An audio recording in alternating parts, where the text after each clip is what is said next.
Hello বন্ধুরা, তো চলো আবার একটা নতুন ভিডিও নিয়ে তোমাদের মধ্যে এসেছি। এই যে আমি আজকে এঁচোড় রান্না করব একদম নতুন পদ্ধতিতে। তো এখানে নুন হলুদ মাখিয়ে রেখেছি এঁচোড়ে, আর এখানে আলুও নুন হলুদ মাখিয়ে রেখেছি। তো বানাতে আমার লাগছে টমেটো কুচানো, চেরা কাঁচা লঙ্কা, এখানে মশলায় আছে আদা বাটা, কাঁচা লঙ্কা বাটা, এখানে যে জিরে ধনে আর লাল লঙ্কা গুঁড়ো, কাশ্মীরি লঙ্কা গুঁড়ো একটা পেস্ট করে রেখেছি। ফোড়নে থাকছে তেজপাতা, সাদা জিরে, শুকনো লঙ্কা, গোটা গরম মশলা আর সর্ষের তেল, স্বাদ মতো নুন, মিষ্টি, আর নামাবো ঘি গরম মশলা দিয়ে আর ধনে পাতা ছড়িয়ে।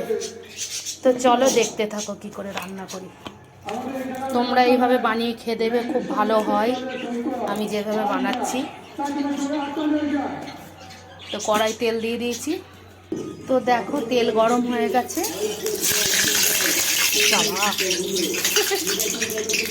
এবার দিয়ে দিচ্ছি এঁচড়গুলো নুন হলুদ মাখানো। তো আমি ভেজে নেবো এঁচড়টা। তো এঁচড়টা আমার ভাজা হয়ে গেছে, 80% মতন সেদ্ধ হয়ে গেছে। তো চলো আমি নামিয়ে নিই। ওই তেলে আলুগুলো আমি ভেজে নেবো একইভাবে। তো আলুটা ভাজা হয়ে গেছে, এবার আমি তুলে নিচ্ছি। তো এই যে এঁচড় আলুটা ভেজে তুলে রেখেছি। তো চলো রান্নাটা করে নিই। তো এঁচড় আলু ভাজা হয়ে গেছে, ও কড়াই আরও তেল দিয়ে দিলাম। দিয়ে দিচ্ছি ফোড়নে দিচ্ছি এই যে হিং, যে কোনো নিরামিষ রান্নায় হিং দিলে ভালো হয়। আর দিয়ে দিচ্ছি ফোড়নটা।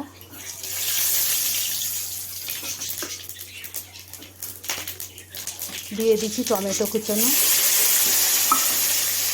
আর দিয়ে দিচ্ছি মশলাটা।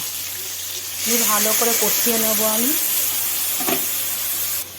দিয়ে দিচ্ছি আদা কাঁচা লঙ্কা বাটাটা। তো আবার ভালো করে কষিয়ে নেবো। কিছু পরিমাণ মতো নুন। তো মশলা থেকে তেল ছেড়ে এসছে দেখো, দিয়ে দিলাম চিনিটা। আবারও নেড়ে নেবো, নেড়ে ছেড়ে দেবো ভেজে রাখা এঁচড় আর আলুটা। ভালোভাবে কষিয়ে চাপা দিয়ে দিয়ে রান্না করে নেব। দিয়ে দিচ্ছি পরিমাণ মতন হলুদ, গুঁড়ো হলুদ। কেন আগেও দিয়েছি তাই আমি পরিমাণ মতো দিলাম। তো চলো আবারও কষিয়ে চাপা দিয়ে দিই।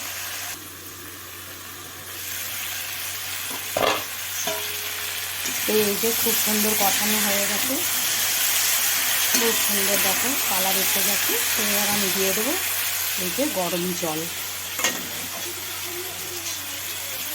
পরিমাণ মতো জল দিয়ে দেবো। কারণ আগে থেকে সেদ্ধ হয়েই আছে, তাই পরিমাণ মতো জল দিয়ে দেবো, দিয়ে চাপা দিয়ে দেবো।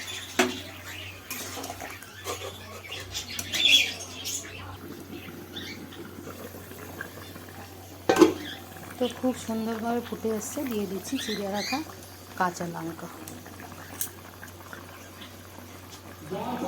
তো চলো দেখি হয়েছে কি, বা খুব সুন্দর হয়েছে। তো চলো আমি ঘি গরম মশলা দিয়ে এবার নামিয়ে নেবো। দিয়ে দিচ্ছি ঘি আর দিয়ে দিচ্ছি গরম মশলাগুলো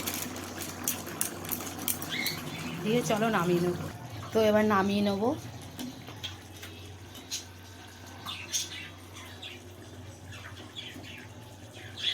এই যে দেখো কত সুন্দর হয়েছে।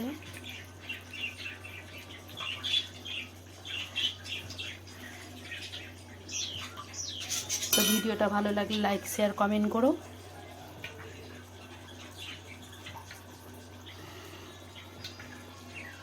টাটা।